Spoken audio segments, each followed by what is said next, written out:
Lieben alle Kinder sehr. Quietschi-Bube hat's im Leben niemals schwer.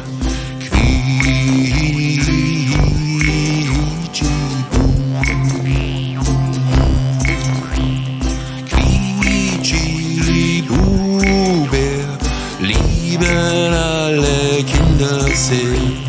Quietschi-Bube hat's im Leben niemals schwer.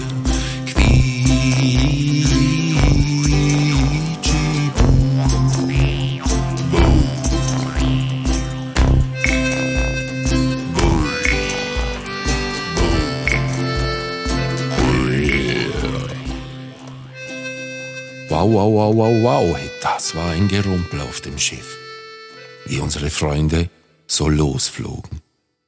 Und während unsere Freunde durch die Lüfte segelten und unter ihnen das weite Meer war, kamen die Piraten wieder zurück.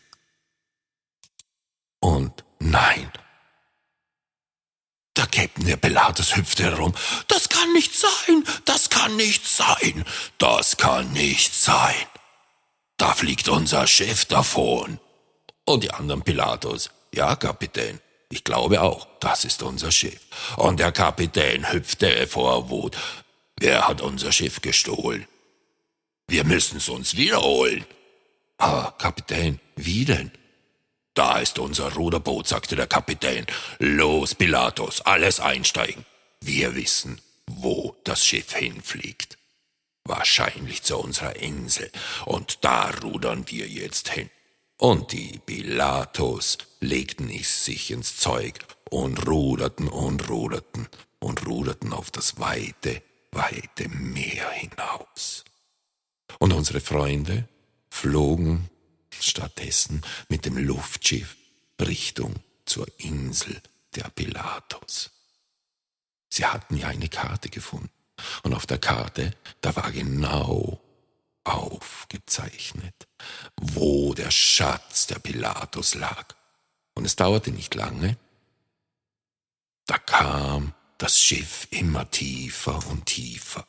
Der Wind ließ langsam nach. Und das Pilatus-Schiff glitt langsam und sanft ins Wasser. Und vor ihnen lag eine große Insel. Es war die Insel der Pilatus. Unsere Freunde staunten nicht schlecht, als sie die Insel sahen. Und sie fuhren mit dem Boot ganz langsam ans Ufer. Dann sprang der Worsch wieder rein, machte wieder das Boot und alle anderen hüpften nach. Und sie ruderten und ruderten und ruderten, bis sie ans Land kamen. Am Land angekommen, holte Quirksi die Karte raus.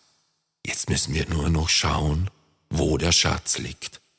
Und ich glaube, er liegt genau hier.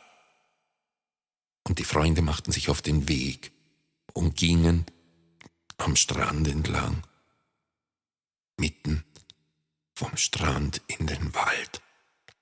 Das war so ein Palmenwald. Da hingen Kokosnüsse auf den Palmen. Es hüpften Affen herum. Und unsere Freunde marschierten weiter und weiter und weiter. Und sie kamen immer tiefer in den Wald. Hier, sagte Quirksi, schaut, da oben, auf dem Berg, dort oben muss es sein. Da gibt es eine Höhle. Und die Freunde kletterten den Berg hoch.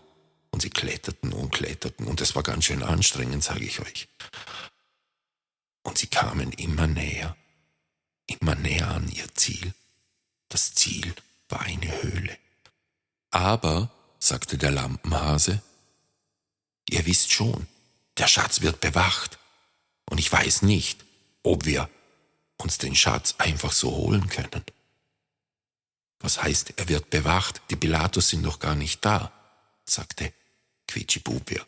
Ja, er wird bewacht von einem großen, gruseligen Monster. Und das Monster bewacht wirklich den Schatz. Und ich weiß nicht, wie wir das machen sollen.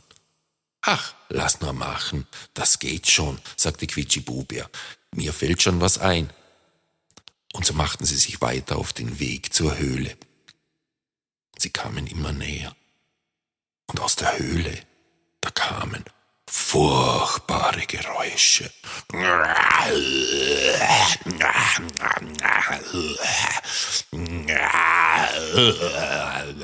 Und aus der Höhle kam ein fürchterlicher Gestank. Da hielten sich unsere Freunde aber ganz schön die Nasen zu. Und sollen wir da jetzt wirklich hineingehen? Schauten sie sich an und da ist ganz schön finster. Weißt du was, Lampenhase? Wenn du vorgehst. Wieso soll ich vorgehen? Weil immer, wenn du Angst hast, fangen deine Augen an zu leuchten. Und wenn deine Augen anfangen zu leuchten, dann können wir sehen, was im Dunkeln vor sich geht.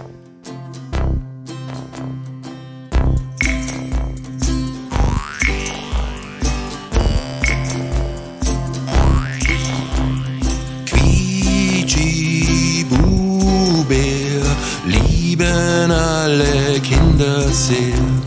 Quietschibubir hat's im Leben niemals schwer.